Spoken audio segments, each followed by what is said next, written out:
La famille Paul Kagame asekui kaka ndeto yesaki bino ke akosanaki kokufa na kokosana na kokufa na ye balobi bakotisi ye tumbaku te kongola sandoki Kagame akosana ye kokufa akosani kokufa balobi ba batie tumbaku Kagame asekui nyonso wana po akende signer bakor te bandeko Kagame abibi openda vidéo authentique Kagame abimi.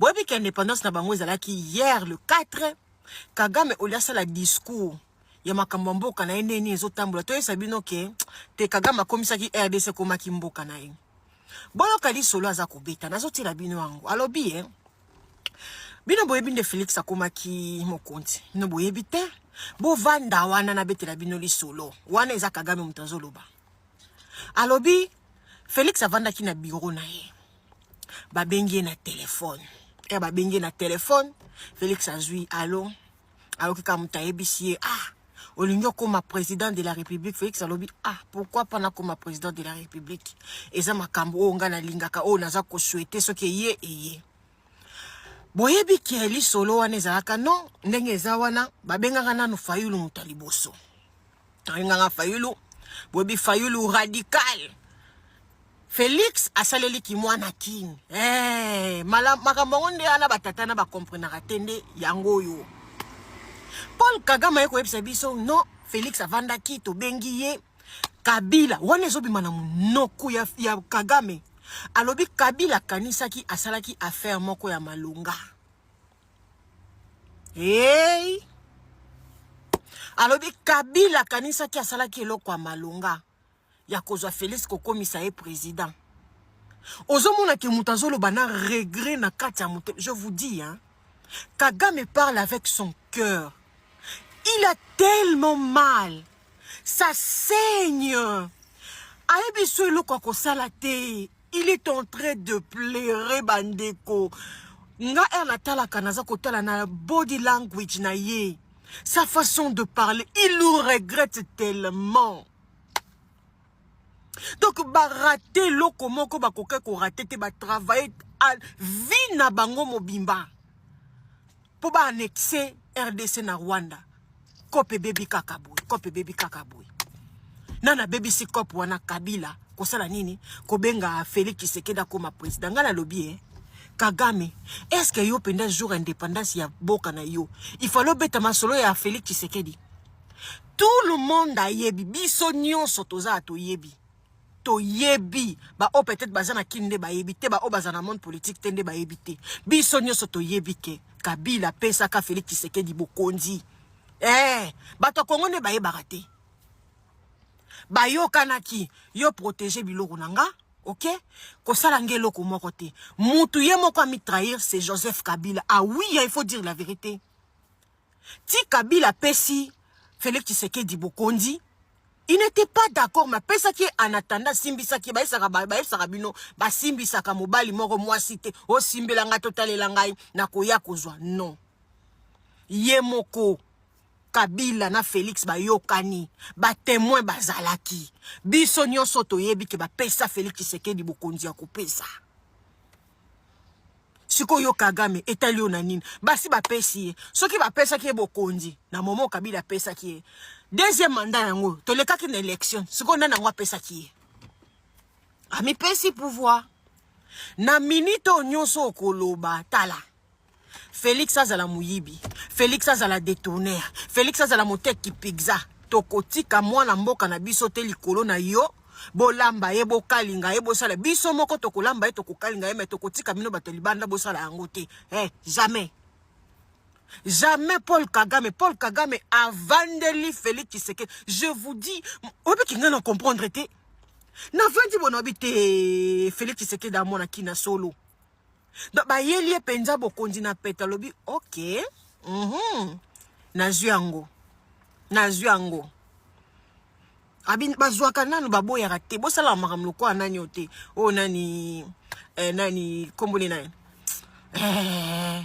na bosani comme Martin Fayulu très radical bobeta cop alingo beta cop te Félix a beti grand cop encore moi na poto atongo a beti azu pouvoir et sili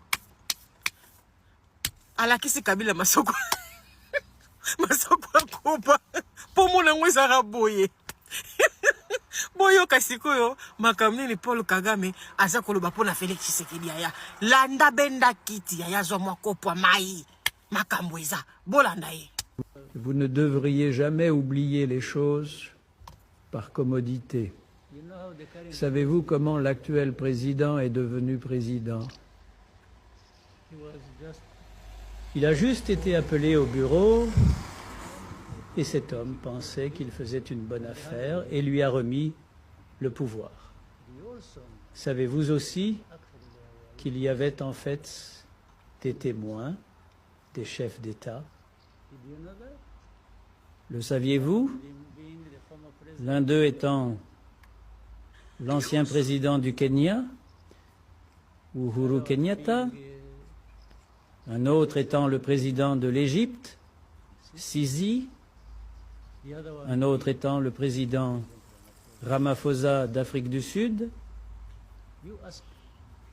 Vous demandez à aller les voir et à leur poser cette question.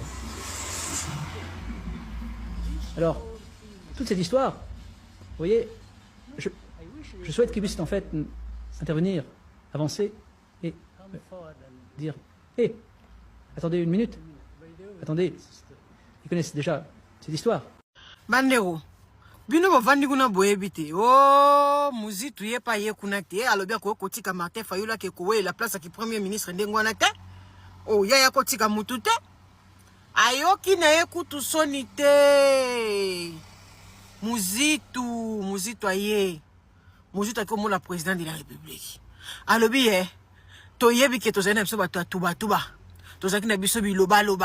To bande ko critique. Biso nyonso to tube. Soko za la conscience te, soko za mutu te. Omoni na vie, moi ngabe on a mis lobilaka. Eko pesa eloko moko te, soko ndimi mutu ke mutasali eloko boy. Éducation mingi, o bat bazwa mingi na Congo. Éducation ya soki a reproché on eloko, azolinga okweya nango. Soki siko eloko wana esalamite, olo yebso eloko wana pende osali bravo na moni. Quand même, eloko bande ko sala bo sali yango bien. Congolais azana mentalité wana te. Congolais ayebi ko encourager batouté. Na ko yebisa mingi ba parents congolais, s'il vous plaît, éduquez vos enfants. Boye ba ko encourager bana na bino parce que soko zo kotisa ngo déjà mwana na kimuki. Moi attends soit kenda ki a beti football ata ba poli ou encourager bo poli première fois j'espère que bo kende bo boeta na minoko banga no te za na ngo jete o meki ko la kisa bongo. Soko moni mutu mo ako a sali loko moko ozaki no na raison sali loko ana nga kutu na moni nga deta msu na raison na ki mabe. Congolais ba osali loko ngote. Wa muzito ya lobi to bandaki ko loba. Yango Félix Tshisekedi bi voyage bi pumbwa. Bandeko na pete aminoli solo moko place na monaka ke Kabila na Félix Tshisekedi bebana. Ba oyo batalaka info bayebi. Eza na mukolo moko Kabila akendaka kotala papa na biso azalaka président Sénat Kengo Wadondo na ndaku na ye. Na kobosa na image wana te. Ezalaka place wana nga na yo comprendre ki Félix na Kabila bapanzana. Félix aza ko salisa ba séance na mona chaque vendredi nde ba sala kana ba ministre tellement to utaka na système moko Kabila n'a jamais fait ça. Je ne sais pas ce que bandaki ko sala ngo mais peut-être ezalaki occasionnellement de bandaki ko sala ngo. Kendenge Félix Tshisekedi sala kango every Friday. Chaque vendredi, il faut appeler un rapport ya mboka etambola ki ndenge nini. Kabila bandaki ko sala ngo te. Félix ande ko sala ngo. Alors, Kabila lokola akendaka epa papa na biso wana bakomaka neti kochola Félix Tshisekedi. Voilà koute eza sujet na biso te ngala yebisi bino kaka place na monique dans la vie de foi et loko mususu mutazo sala ngo bino bo muna ngo azo sala mabe nzoka il sait pourquoi il est fait awa siko muzito alobi to bande ko loba ke abande ko voyager pigeon voyageur oyo président momba abetaka une semaine te na mboka président voyage le kwa na nyo président Félix yo président nyo la biso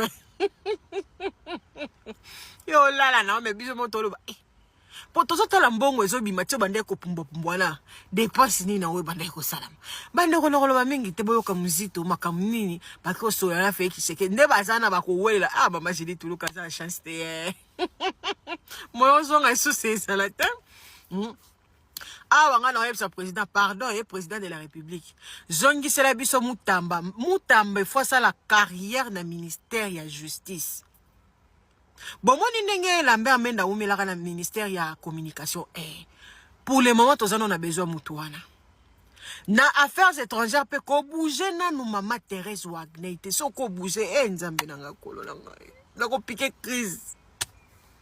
C'est par le remercier pour les performances réalisées. D'abord, de manière générale, on le critiquait, on disait des lui qui se promenaient beaucoup à travers le pays, plutôt à travers les pays étrangers, etc. Mais aujourd'hui, les résultats sont là, à savoir qu'il a réussi avec la communauté internationale d'obtenir que le Rwanda soit compris comme un pays qui agresse la République démocratique du Congo en utilisant des sous-fifres, c'est-à-dire des rebelles qu'il crée sur le terrain. Et donc les États-Unis ont obtenu finalement, sous son égide, la signature d'un accord qui désormais permet que les Rwandais puissent se retirer de notre pays ainsi que les rebelles qu'ils ont fabriqués. Ils ont obtenu aussi que le Congo mette à sa disposition ses ressources rares, ce qui hier était pillé par le Rwanda comme tout simplement un sous-traitant. Désormais, le Congo va l'exploiter ensemble avec le pays du monde, tous les pays du monde et principalement les États-Unis qui est le chef de file de cette initiative-là. Il est normal que l'accord soit l'objet de critiques de la part des citoyens. Il faudra de plus en plus que le gouvernement l'explique davantage. Mais s'il y a des faiblesses qui s'avèrent, des vraies faiblesses, nous allons amender. Nous allons réfléchir et corriger au fur et à mesure que l'accord va être mis en œuvre. Mon dernier mot, c'est que je suis à la disposition de la République. Je propose que le président de la République voit la possibilité d'organiser un dialogue, aujourd'hui ou demain, mais le plus important est qu'il engage des réformes importantes. Ndero benda kiti. Benda kiti. Awa na obenga sikoyo. Basango obande kolinga bavandi Félix Tshisekedi a dialoguer na Paul Kagame. Siko tozotu na bino basango. Bomoni muto bolinga ki bo convaincre. Azo telemela kutu na États-Unis d'Amérique. Boyoka ona eli bino on. Paul Kagame alobi likambo yango koboni. Likambo yango nini? Ye asalite ala muka Paul Kagame. Ala la Rwanda. Akende boy Rwanda. O M23 Rwanda. O akende toilette akota ta toilette boy Rwanda. Alinga cha mwa fufuna mnoko boy Rwanda M23. Rwanda ndaza ko soutenir M23 likambo yango nini? Wala maloba langate. Maloba Paul Kagame. Alors bibino boy bi place M23 utate. M23 uta Uganda. M23 et uta Uganda. Eza problème na yete. Bango problème na bango eza kaka FDLR. Alobi FDLR nde problème nanga. Pona nini baza kolata ngai ai obi kenga mona kamwe indépendance wana donc Paul Kagame azolela kaka Paul Kagame pleure Jacques. Tala nga na oyebisa bino étant que Paul Kagame azolela c'est que Félix osala bien. Étant que Paul Kagame azokolela c'est que Félix osala musala bien. Non, nous n'avons pas mobile à l'ila boité. Alors, bibino botiki Uganda kuna boyaka kobwa kilanga guerre. Bobi place nani M23 utati. Bandeko, biso nyoso toyebi ne toza boyko na Uganda tozane na ba problème. Uganda pas obome pa na biso. Boyebi ke ba soda o ba uti kokota awa ba wazalendo toke deja ba msuba komilenga mama. Ba soda oyo ba ye oyo ya ba Ugande oyo ba komi ko attaquer biso. On est assigé mususu. Ba biso nyonso toyebi ke toza na problème na Uganda. Mais ba kotaka guerre na deux personnes na mbala moko to kozana équilibre te bébé. Soki batumi bale ba obundisa yo. Yo za katikati. Omoni o aza nse wana kangai kati. O aza likola ta obeto. yo batela mutu abeta okota manini te po okuwe ya okufa o tchaki na se alamukela opo abeta ote. Na minito Félix Tshisekedi ayebi ke même makasi ya Uganda ezo uta Rwanda. Akangi nanu Rwanda kati. Rwanda yo soki na yebi ke soki yo lali Uganda pa ulala. Nde loko Félix akosala yango wana. Akoke bundala bino nyonso nzela moko te.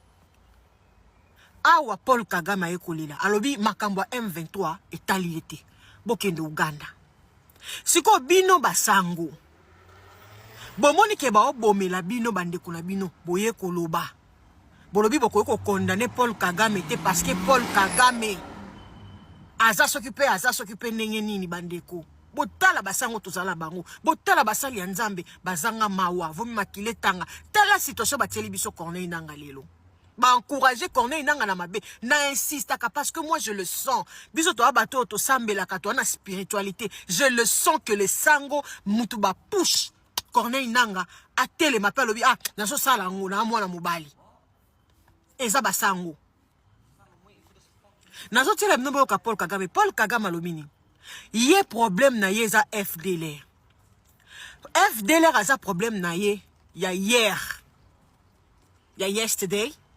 Aza problème na ye ya lelo today. Pe aza problème na ye ya tomorrow. Ya lobby. Donc tolinga ki tozala na bitumba moko en vie. Baloba bongo, y a toute une vie. Ce qui tozoki mutu lokola Félix Tshisekedi te guerre oyo ya est elinga ke si la te est que bozo kamakam nazolo balabino. Paul Kagame a déclaré biso guerre à vie o.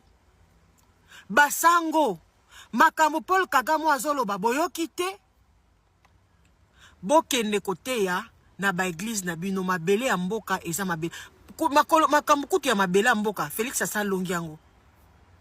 Intégrité territoriale asa longi bakor ese signamé. Siko Paul Kagame azolo bazola ne la ba FDLR ou bande kulanga. Bozo imaginer place ni tozo kwindi. Naza otela bino yango. Boko yoka makamni Paul Kagame aza koloba. Enfin Félix il était venu pas pour rien. Pour faire quelque chose, au moins faire bouger les choses. Ndeko Landa. This M23, I have said it before, came from Uganda. They did not come from here. Why was it not made Uganda's problem? Are these things I'm talking about new to you? You don't know them? But the story goes out today, it's every day, Rwanda, M23, Rwanda. But you should also tell people how this became Rwanda's problem. Our problem was simple, twofold. FDLR it has been a problem in the past. It's a problem now. It will be a problem in the future if it continues to exist, threatening Rwanda. There is no way. We don't, as I again said before, we don't need anybody's permission. La famille Awa Rubio a écopé sa réponse na ba Congolais nyonso oyo baza koloba que non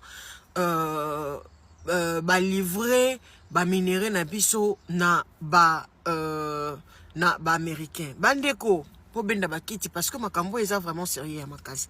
Zwa moi kopo to côté la bino boyo ka Rubio intervient ou tikosala. Ndeko na ngai eloko bato mususu bazo comprendre te bomoni bato bakoya ko investir na kati ya RDC bazoya avant baya bazana na Rwanda na pesa mino explication parce que bango bayebaki que matière première nyonso to bandaki kozwa o bango babandaki kosalela e bande ko uta Congo et que Rwanda donc ba usine na bango ba entreprise na bango eza logé na Rwanda donc ezalaka ba siège na bango ba vandi na Rwanda bakola mukaka lelo mbala moko te batelemi balongoli biloko nyonso même Doha o bozomona bato Doha wana o bomona ba discuter kuna eza parce que babiloko na bango nyonso eza nanu na Rwanda L'état ekoluka façon nini ya kobimisa babiloko wana, ça prend aussi du temps. Eza lelo te parce que bo signer accord commercial na ba Rwandais bakata directement. Il faut qu'on respecte processus. Ya. Soko sali contrat na mutu mundele soka sali contrat na yo. Soki okati contrat wana to mona rango même awa, il faut foutre amende. Soki boza na contrat ya 6 mois, ndeko. Na 6 mois no moni ke na ko continuer na eloko wana te. Oza na 3 mois. Il faut foutre muto yo zwaki contrat eloko epa na ye amende. Pona nini yo mtokati contrat boyo kana ki 6 mois. Okoki okata ngo na katikati te. Yango ezo sala que pour le moment contrat o nyoso tokosala commercial ezana ba msusu bakozala na Rwanda, ezana ba msusu bakozala na RDC. Nazo pesa une explication malembe ya yango na ebisio zwa kiti na mai pembeni. L'État bango nyonso balongwa kuna pe bakolonga bango nyonso te. Ezana ba entreprise msusu bakotika la kuna bango bakomona ke kuna eloko ezate. Nde bakomona bango baye na RDC. Mais ezana ba oyo bakoya directement na RDC a une entreprise na ye a fongoli ateli au salaire. Boyebi ke ba chinois bafuta batu bienti. Boyebi yango. Mais ya lobini ni Rubio, bango bakoya, bako respecter loi ya mboka. Eza lokola, omoni ba maltraitance nyoso tozo mona, bato o baza ko sala bino, o tozo mona na bakote Lubumbashi na ba chinois makambo baza ko sala, ba oyembisa ba congolais na ki chinois. Can you imagine? Au lieu bango ba s'intégrer, bango ba comme ko zo makambo bango baza ko faire intégrer ngo ba congolais na kati ya mboka na bango. It's crazy. Bango bakoya bakoya na nini bayena ba matériel na bango bako respecter mibeko nonu ya RDC. Soki bakolanda ba loi na biso elobi nini bango pe bakomema ba loi na bango ya misala bomona musala ndenge na ba loi ndenge protéger ka ba travailleurs na États-Unis eloko na to bande kolela yango bakoya pe na ba loi wana na kati ya nani ya RDC. Mutu asala na compagnie ya ba français bayebi, mutu asala na compagnie ya ba américain baye makam na zoloba ba oyo basalaka na ba américain bayebi makamini tozoloba bango balobi bakoya ko respecter mibeko ya mboka baye koyiba te baye kosala eloko moko te eza par rapport ya contrat bako signer na RDC pe aolo bango eza contrat moko ya long terme elinko la kisa ya tango molai contrat tozo sala na ba américain.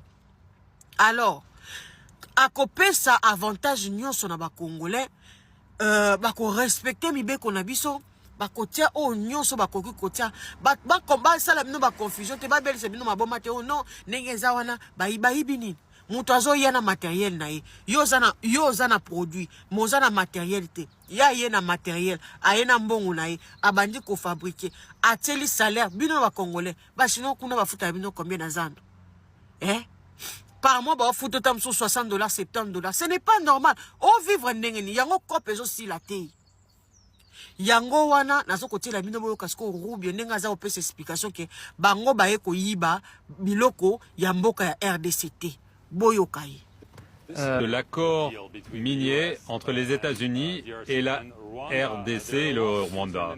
Beaucoup en RDC craignent que les États-Unis vont obtenir des avantages indus, qu'ils vont piller les biens du sol congolais. Alors cet accord n'a pas été encore signé. Est-ce qu'il va être signé? Est-ce qu'il sera secret? Est-ce que vous pouvez nous dire si les États-Unis vont en effet mettre la main sur les richesses congolaises? Je ne dirais pas les choses de cette manière. Je dirais que les entreprises américaines vont investir en RDC et comme nous le savons, les entreprises américaines sont des entreprises qui se comportent très bien. Elles sont là sur le long terme, ce sont des investissements à long terme. Ces entreprises vont respecter les lois des pays qui les accueillent, les réglementations, y compris tout ce qui concerne les lois sur le travail des enfants et la protection de l'environnement, les impositions et toutes les autres règles et régulations. N'oublions pas que les entreprises américaines doivent respecter les lois américaines, les réglementations américaines en ce qui concerne la corruption, la taxation, le travail des enfants, l'environnement et ainsi de suite. Ces pourparlers sont encore en cours. Il y a des négociations entre les deux gouvernements, mais également entre la RDC et d'autres membres du secteur privé. Les entreprises américaines et d'autres entreprises provenant de pays alliés, au moment où nous parlons, sont en train de négocier avec la RDC et avec le Rwanda. Il y a un certain nombre d'entreprises américaines qui sont intéressées par un investissement au Rwanda, et c'est là où ce cadre d'intégration économique régionale devient utile. En vertu de ce cadre, certaines entreprises vont investir aussi bien à l'est du Congo qu'au Rwanda. Il y aura des investissements considérables en ce qui concerne en amont et en aval. Donc la façon dont ces minéraux seront traités, certains seront traités au Rwanda, mais il y aura un accord qui sera signé à la Maison-Blanche en même temps que les autres accords. Il n'y aura rien de privé ou de secret, de quelque manière que ce soit. Ce sera annoncé très prochainement, mais dès qu'ils seront signés, eh bien, ils seront rendus publics. Il y a deux aspects, l'extraction minière et les infrastructures.